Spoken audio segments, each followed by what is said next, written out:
Hey guys, welcome back to my channel. இன்றைக்கி வந்து என்னன்னா விநாயகர் சதுர்த்திக்கு வந்து நானே வந்து ஃபஸ்ட் டைம் வந்து விநாயகர் சிலை செஞ்சுருந்தேன். ஸோ அதை வந்து நான் வீடியோ எடுத்திருந்தேன். கொஞ்சம் கொஞ்சமாக கேண்டிடாக தான் எடுத்திருந்தேன். ஃபுல் வீடியோ ப்ராசஸாக வந்து எடுக்கல. அதை அப்படியே ஷேர் பண்ணலான்னு சொல்லிட்டு போன வருஷம் நான் வந்து விநாயகர் சிலை செய்யலான்னு உட்காந்தேன். அந்த தொப்பை அந்த கால் இதெல்லாம் வச்சேன். பட் அதுக்கப்புறம் வந்து நான் செய்ய முடியாமல் ஆயிட்டு. அதனால் இந்த தடவை வந்து எனக்கு மைண்டே இல்லை ஒரு செய்யலாமா வேணாமா அப்படின்ற மாதிரியே இருந்துச்சு. இன்னொரு விஷயம் என்னென்னா நான் வந்து ஜுவல்லரி செய்யலான்னு போனேன். களிமண்ணை பார்த்தோன்னா எனக்கு வந்து பிள்ளையார் நாளைக்கு செய்யலாம், நாளைக்கு பிள்ளையார் சதுர்த்தியில் செய்யலாம் அப்படின்னு தோணுச்சு. அதனால தான் நான் வந்து செஞ்சேன். பாதி செய்கிற வரைக்குமே எனக்கு மைண்டே இல்லை வருமா வராதான்னு. ஏன்னா போன தடவை பாதி செஞ்சதுக்கப்புறம் செய்ய முடியாமல் ஆயிட்டு. அதனால் வந்து இந்த தடவை ஃபுல்லாக செஞ்சு முடிக்கணுன்ற மைண்ட் தாட்டும் இருந்துச்சு. பட் வருமா வராதான்ற மைண்டும் இருந்துச்சு. என்ன பண்ணுறதுன்னு எனக்கு தெரியல. ஏதோ ட்ரை பண்ணுவோம் அப்படின்னு செஞ்சிகிட்டு இருந்தேன். நல்லா செஞ்சுக்கிட்டு இருந்தேன். கடைசியில் தலை வந்து செஞ்சதுக்கப்புறம் தலை வந்து கீழே விழுந்துட்டு, ஆக்சுவலி இல்லை தும்பிக்கை வைக்கல இல்லையா, விநாயகருக்கு வந்து சிவன் தலையை வெட்டின மாரி எனக்கு தலை வந்து இங்கே கீழே விழுந்துட்டு, அதுக்கப்புறம் வந்து தும்பிக்கை வச்ச தலை வந்து வச்ச மாதிரி எனக்கு ஃபீலாக இருக்குது. உங்களுக்கு எப்படின்னு எனக்கு தெரியல. நான் வந்து இந்த செஸ்ட் பீஸ் தனியாக தொப்பை தனியாக வைப்பாங்க நிறையா பேர். அப்படி அந்த வீடியோலாம் பார்த்தேன் 2-3 வீடியோஸ். பட் அதில் நான் மறந்துட்டு சேர்த்து வச்சுட்டேன். அந்த உடம்பு ஃபுல்லாகவே சேர்த்து வச்சுட்டேன். ஸோ வந்து செஸ்ட் தனியாக தொப்பை தனியாக தெரியறதுக்காக நான் வந்து க்ளே வந்து வச்சு மோல்ட் பண்ணிகிட்டு இருக்கேன். வெளில ஷோல்டர் கையெல்லாம் ஓரளவு அழகாக வந்துட்டு நான் எக்ஸ்பெக்ட் பண்ணவே இல்லை. நான் வந்து பொம்மை மாதிரி இருக்கும், இந்த பொம்மை விநாயகர்லாம் செய்வாங்களே க்ளேயில், அந்த ப்ளே டோவில் செய்வாங்களே அது மாதிரி வரும்னு நினச்சேன். பட் ஓரளவு வந்துருச்சு, பரவாயில்ல. நான் வந்து டெரகோட்டா ஜுவல்லரிக்கு யூஸ் பண்ணுற க்ளே இது இருக்கும் இல்லையா, ஒரு டைல்ஸு ரஃபாக வச்சுருப்பேன்னா ஒரு மாதிரி பேஸ் மாதிரி யூஸ் பண்ணுறது, அதில் வந்து களிமண் வச்சு ஒரு ஸ்டேஜ் மாதிரி க்ரியேட் பண்ணிட்டேன். இது எல்லாமே டெரகோட்டா க்ளே. விநாயகர் செய்கிறதுக்கு டெரகோட்டா க்ளே தேவையான அவசியம் கிடையாது. நார்மல் க்ளே கூட செய்யலாம். அதாவது தரையில் இருக்கும்ல களிமண், அதை எடுத்து நம்ம அப்படியே கூட செய்யலாம். பட் இது வந்து ஃபில்ட்ரு பண்ணி டெரகோட்டா ஜுவல்லரிக்காக செஞ்சு வச்சுக்கல. இதையும் நம்ம யூஸ் பண்ணிக்கலாம். என்கிட்ட இந்த க்ளே தான் இருந்துச்சு. நல்லா வருமா வராதான்னு பயந்து செஞ்சதில் என்ன ஆச்சுன்னா வந்து க்ளேவும் கம்மியாக தான் இருந்துச்சு. அதேமாரி விநாயகரும் என் கைக்குள்ளே இருந்தார். ரொம்ப குட்டி விநாயகர், ரொம்ப அழகாக இருந்துச்சு. அது மட்டும் இல்லாமல் இங்கே வந்து நாங்கள் 4 வருஷம் ஆகுது. இது வரைக்கும் விநாயகர் சிலை வாங்கி வச்சு அதெல்லாம் வந்து கரைச்சதெல்லாம் கிடையாது, அபிஷேகம் பண்ணி. ஃபர்ஸ்ட் டைம் நான் இந்த வீட்டுக்கு வந்து நான் செஞ்ச வந்து விநாயகரை வந்து வச்சு நான் வந்து பூஜை பண்ணேன். எங்கள் அம்மா வந்து என்ன சொன்னாங்கன்னா வந்து வீட்டில் உள்ள பெரியவங்க தானே பண்ணுவாங்க, நீ தானே இந்த விநாயகரை செஞ்சேன், ஸோ நீயே அபிஷேகம் பண்ணணுன்னு கூட சொன்னாங்க. எனக்கு அது ரொம்ப ஹாப்பியாக இருந்துச்சு. இந்த ஸ்டேஜில் வந்து தொப்பையும் கால் வச்சப்போ நின்றுச்சு. அதுக்கு மேலே பாடி அந்த ஹெட்டெல்லாம் வச்சதுக்கப்புறம் வெயிட் தாங்காமல் சாஞ்சிக்கிட்டே இருந்துச்சு. ஸோ திருப்பி நம்ம வந்து அதில் அட்டாச் பண்ணிக்கலாம். அந்த இது பண்ணேன் இல்லையா, லிக்விடாக இருக்க மாதிரி இருக்குது, அதை வந்து போட்டுட்டு அதுக்கப்புறம் வந்து அந்த கோடு போட்டது எதுக்குன்னா வந்து அந்த ஃப்ரிக்ஷனுக்காக தான். ஆக்சுவலி நான் காது செய்கிறதெல்லாம் வீடியோ எடுக்கவே இல்லை. ஏன் அப்படின்னா காது தும்பிக்கெல்லாம் வராது அப்படின்னு நினச்சேன். இன்னொரு விஷயம், காது செய்ய மட்டும் எனக்கு 1/2 மணி நேரம் ஆச்சு. அந்த ஷேப்பெல்லாம் வந்துட்டு அதில் அட்டாச் ஆகலை. அப்படியே அட்டாச் ஆனாலும் உளுந்துக்கிட்டே இருந்துச்சு நிறையா தடவை. அதனால நான் வந்து அதெல்லாம் வீடியோ எடுக்கலை. தும்பிக்கை தாங்க அல்டிமேட்டு, வரவே வராதுன்னு நினச்சேன். தும்பிக்கையும் தந்தம் இருக்குல்லையே அதுவும்.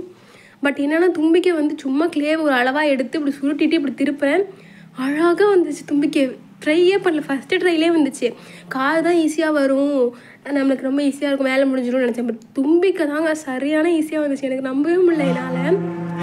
அப்புறம் வந்து தந்தம் இருக்கிறதுலே வந்து கம்மியாக அளவில் வந்து நம்ம எடுக்கணும். ஏன்னா ஒரு தந்தம் வந்து உடஞ்சிருக்கும், ஒரு தந்தம் வந்து முழுசாக இருக்கும். எது எந்த பக்கம் வைக்கிறீங்களா எனக்கு தெரியல. பட் இந்த விஷயம் எனக்கு தெரியும். அதனால் வந்து ரொம்ப கம்மியாக வந்து க்ளே எடுத்து அதையே வந்து முக்கால்வாசியாக பிரித்து தந்தம் வந்து அப்படியே நீட்டி விட்டு வச்சாச்சு. அது உளுந்துருமோன்னு நினச்சேன். ஏன்னா கொஞ்சம் தானே இருக்குது க்ளே, அதனால் அட்டாச் ஆகாதுன்னு நினச்சேன். பட் அது நல்லா அட்டாச் ஆகிடுச்சு. அதுக்கப்புறம் வந்து கை எம்டியாக இருந்துச்சு. அந்த ஆயுதமாக அதை என்னமோ சொல்லுவாங்க, அது என்னன்னு தெரில, அதெல்லாம் வந்து வைக்க நம்மளுக்கு தெரியாது. ஸோ நம்ம அவங்களுக்கு பிடிச்ச மோதகம் வைக்கலான்னு சொல்லிட்டு மோதகம் ட்ரை பண்ணேன். பட் அது சமோசா மாரி வந்துருச்சு. சரிங்க, இதை மோட்டு பத்தல் மாரி நினச்சிக்கோங்க, சமோசா கையில் வச்சுருக்கனால. பார்த்திங்களா, இப்படி தாங்க தலை தனியாக கை தனியாக விழுந்துக்கிட்டே இருந்துச்சு. ஏன்னா வந்து எப்படி சொல்கிறது, டெரகோட்டா க்ளே அப்படின்றனால வந்து வெறும் க்ளே மட்டும்தான் இருக்கும் அதில். ஸோ அட்டாச் பண்ணணும் அப்படின்னா நடுப்பில் வந்து கம்பி வச்சு அட்டாச் பண்ணணும். இது நார்மல் களிமண்ணாக இருந்துச்சு அப்படின்னா வந்து அதில் கல் இருக்கும், மண்ணெலாம் இருக்கும். ஸோ நல்லா வந்து அட்டாச் ஆகிடும். அதனால தான் நான் வந்து அது இந்தமாரி ஐடியாலாம் செய்யும்போது அதை யூஸ் பண்ணுங்கள் அப்படின்னு சொன்னேன். பேக் பண்ணுறீங்க அப்படின்னா அதை யூஸ் பண்ணக்கூடாது. பேக் பண்ணாமல் நம்ம நார்மலாக மண்ணாகவே வச்சுக்குவோம் அப்படின்னா நம்ம வந்து நார்மல் களிமண்ணே வந்து யூஸ் பண்ணிக்கலாம். அது வந்து ஃப்ரிக்ஷனால் வந்து ரொம்ப நேரம் நிற்கும் சிலை. அப்புறம் வந்து கிரீடம் வந்து தனித்தனியாக வைக்கலான்னு பார்த்தேன். பட் வந்து அபிஷேகம் பண்ணும்போது கரைஞ்சி போயிடும், தனித்தனியாக விழுந்துடும். ஸோ நம்ம வந்து ஒன்றா சேர்த்து வச்சு டிசைன் போட்டுக்கலாம் அப்படின்னு சொல்லிட்டு போட்டாச்சு. அதுக்கப்புறம் வந்து மறுநாள் வந்து என்ன ஆச்சுன்னா வந்து 2-3 பேர்ட்ட அந்த ஃபோட்டோவை காட்டினேன். நல்லா இருக்குன்னு சொல்கிறதுக்கு முன்னாடி பெயிண்ட் அடிக்கலையா பெயிண்ட் அடிக்கலையா பெயிண்ட் அடிக்கலையா இதே தான் எல்லோரும் கேட்டாங்க. அதுக்கப்புறம் தான் நல்லா இருக்குன்னு சொன்னாங்க. நான் முதல்ல எக்ஸ்பெக்ட் பண்ணது நல்லாயிருக்கு சூப்பராக இருக்குது அப்படின்னு நினச்சேன். ஏன்னா நான் எக்ஸ்பெக்ட் பண்ணதை விட ரொம்பவே சூப்பராக வந்துருந்துச்சு.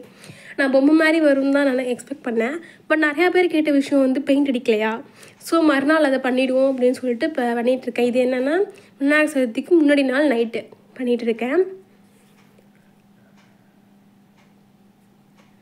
நம்ம வந்து முதல்ல கிரீடத்தை முடிச்சிட்டோம் அப்படின்னா வந்து இது பண்ணிடலாம். அதுக்கு முன்னாடி ஸ்கின் வந்து ஃபினிஷ் பண்ணிட்டோம் அப்படின்னா அது காயிரும் நம்ம வந்து கிரீடம் அடிக்கிறதுக்குள்ளே. ஸோ அதுக்கு மேலே வந்து நம்ம வந்து அந்த தும்பிக்கையில் அந்த கண்ணெல்லாம் வந்து வரைஞ்சிடலாம் அப்படின்னு சொல்லிட்டு நான் ஐடியா பண்ணேன். இந்த ஸ்கின் கலர் வந்து என்னால் கொண்டு வர முடியல. ஏன்னா வந்து இந்த பெயிண்ட்லாம் ரொம்பவே பழசு. இதுக்கு ஒரு 1 இயராக பெயிண்டெல்லாம் யூஸ் பண்ணுறதே இல்லை. ஜுவல்லரிக்கும் சரி எதுக்குமே சரி.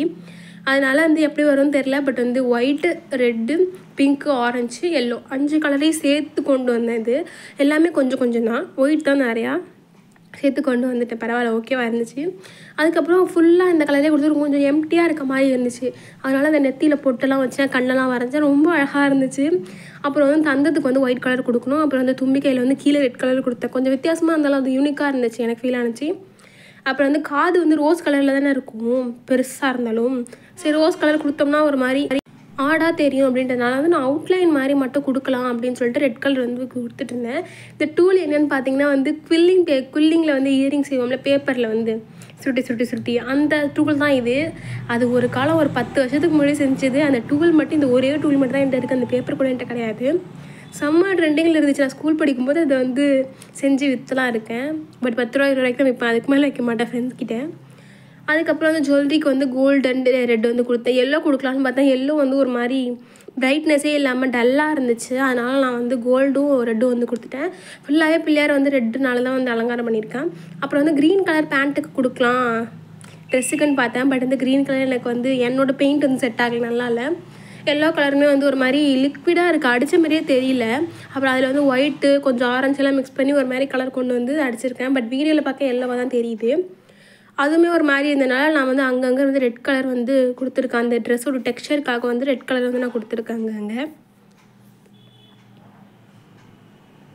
அந்த கையில் வந்து அந்த வங்கின்னு சொல்லுவாங்களா, அது கரெக்டானு தெரில, அங்கேயும் வந்து ஜுவல் வந்து கொடுத்துருக்கேன். பாருங்கள், நான் செய்ய சுற்றி போட்டுக்கிட்டே இருந்தேன். ஏன்னா எனக்கே என் கண்ணே பற்றும் போல் இருந்துச்சு. அவ்வளோதான், செஞ்சு முடிச்சாச்சு. பட்டு பக்கத்தில் எலி வச்சுருக்கேன். அது தெரியுதா உங்களுக்கு தெரியல. பிளாக் கலரில் வந்து பெயிண்ட் பண்ணி கண்ணு மட்டும் எல்லோ கலரில் கொடுத்துருக்கேன்.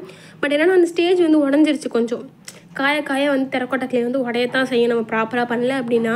அதனால தான் நான் வந்து நல்ல களிமண் யூஸ் பண்ணுங்கன்னு சொன்னேன். அப்புறம் 2-3 வீடியோ எடுத்து ஸ்டேட்டஸில், யூடியூப்பில், ஷேட்டில் எல்லாத்துலேயும் போட்டாச்சு.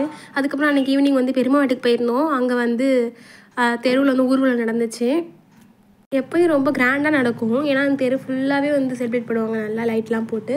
வேறு வந்து ஏதோ பிரச்சனையாக என்னென்னு தெரியல. நிறையா பேர் கூட்டமே இல்லை. சாமி பின்னாடி அவ்வளோ கூட்டம், குட்டி குட்டி பசங்க டான்ஸ் ஆடிட்டுலாம் வருவாங்க. பட் இந்த தடவை அவ்வளோவா எதுவுமே இல்லை, சிம்பிளாக இருந்துச்சு. நான் அன்றைக்கி வந்து சாரீ கட்டியிருந்தேன். நோட் பண்ணியிருந்தீங்களா என்னன்னு தெரியல. இந்த வீடியோவில் நான் இருக்கேன், நோட் பண்ணி பாருங்கள். தேங்க்ஸ் ஃபார் வாட்சிங்.